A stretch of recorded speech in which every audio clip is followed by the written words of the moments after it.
¿Quién responde si un edificio nuevo o en construcción sufrió daños tras el sismo en Colombia?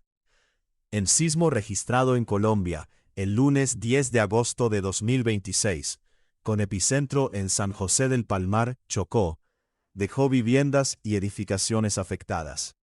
Ante este escenario, una de las preguntas para quienes compraron una vivienda nueva o tienen un inmueble en construcción es quién debe asumir los daños.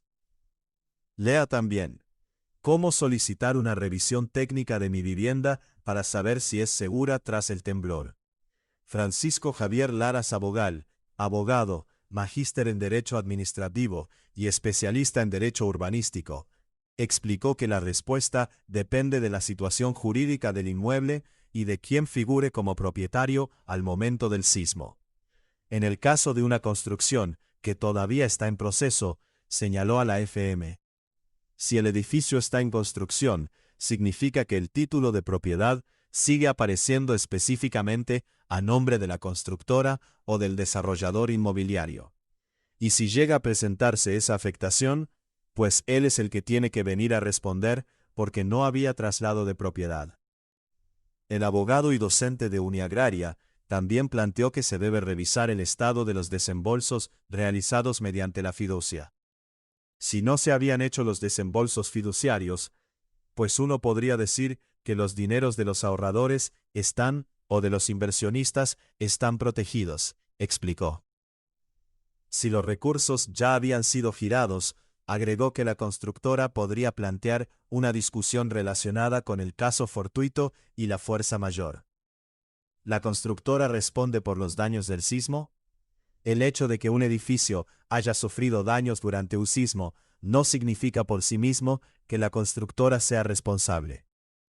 Víctor Nain Piñeros, ingeniero civil, matemático y magíster en gerencia de innovación de proyectos, explicó que primero se debe determinar cuál fue la causa de la afectación. El hecho de que un edificio haya resultado afectado por un sismo no significa automáticamente que exista responsabilidad de la constructora, señaló Piñeros. En Colombia, una edificación nueva debe cumplir con la norma sismo resistente NSR 10, relacionada con la Ley 400 de 1997 y sus modificaciones. Si una evaluación establece que existieron fallas en el diseño, los materiales, los procedimientos constructivos o la supervisión técnica, pueden existir responsabilidades de los actores que participaron en el proyecto. En cambio, si la construcción cumplía con los requisitos y el daño corresponde al nivel de solicitación producido por el sismo, no se puede atribuir de manera automática la responsabilidad a la constructora. Lea también: ¿qué documentos y pertenencias debe evacuar de su casa si le ordenan desalojo preventivo? Primero, hay que determinar técnicamente la causa del daño y después establecer quién es el responsable, afirmó el ingeniero y docente de Uniagraria a la FM. Para establecerlo, se requiere una evaluación estructural y un estudio de vulnerabilidad. Los profesionales deben revisar las grietas, su ubicación, los planos, las condiciones del suelo, los materiales utilizados y la respuesta de la estructura frente al movimiento registrado. También deben diferenciar entre daños estructurales y no estructurales, pues una afectación en un muro divisor o un acabado no tiene necesariamente la misma implicación que una falla en una columna, viga, muro estructural o cimentación. ¿Qué pueden reclamar los propietarios tras el sismo? Cuando una vivienda nueva queda inhabitable, los propietarios pueden solicitar una evaluación técnica para determinar el alcance de los daños. Y si existe una póliza, presentar la reclamación ante la compañía de seguros. También pueden existir reclamaciones frente a los responsables de la construcción, de acuerdo con las garantías, los contratos y la evidencia disponible. Lara Sabogal señaló que las copropiedades cuentan con seguros que cubren áreas comunes y componentes estructurales. En una construcción que todavía no ha sido entregada, la responsabilidad debe analizarse frente a la constructora, mientras que en un edificio terminado también se debe revisar el alcance de las pólizas existentes. Si se demuestra que la edificación incumplió las normas sismo resistentes, puede existir un incumplimiento contractual y de la licencia urbanística. La sismo resistencia en Colombia no es voluntaria, es un estándar obligatorio, afirmó Lara Sabogal. El ingeniero explicó que la responsabilidad puede recaer, de acuerdo con sus funciones, en diseñadores, constructores, interventores o supervisores técnicos. Por eso, los afectados deben conservar fotografías y videos de los daños, contratos, actas de entrega, licencias, planos, estudios de suelos, memorias de cálculo, informes técnicos, documentos de la constructora y pólizas. También recomendó evitar reparaciones o modificaciones de elementos importantes antes de una inspección, salvo que exista una situación de emergencia. Un terremoto no es por sí mismo prueba de mala construcción, pero tampoco es una explicación automática de un daño, concluyó Piñeros.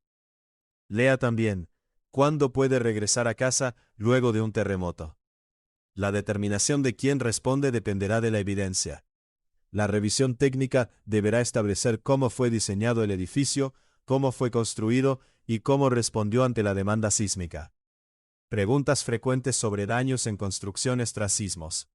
¿Qué documentos deben guardar los afectados por daños en un edificio?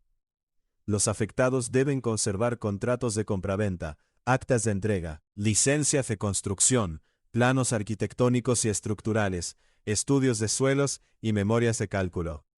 También es importante guardar informes de inspección, conceptos de ingenieros, documentos de la constructora, registros de supervisión técnica y pólizas. Además, deben documentar los daños desde el primer momento mediante fotografías y videos, indicando la ubicación de cada afectación. También conviene conservar las facturas de los gastos ocasionados por la emergencia, especialmente si tuvieron que abandonar la vivienda. ¿Cómo determinar si un edificio cumplía la norma sismo resistente? No basta con observar una grieta para establecer que el daño fue causado por el sismo o que hubo una falla de construcción. Se necesita una evaluación estructural y un estudio de vulnerabilidad que analicen el tipo y ubicación de los daños, los planos, las condiciones del suelo y las características del movimiento. También deben revisarse los materiales utilizados, el concreto, el acero de refuerzo, las conexiones, la cimentación y los procedimientos constructivos. Si se demuestra que hubo incumplimientos de la NSR 10, la responsabilidad puede involucrar a constructores, diseñadores, interventores o supervisores técnicos de acuerdo con sus funciones. ¿Qué hacer si una vivienda queda inhabitable después de un sismo?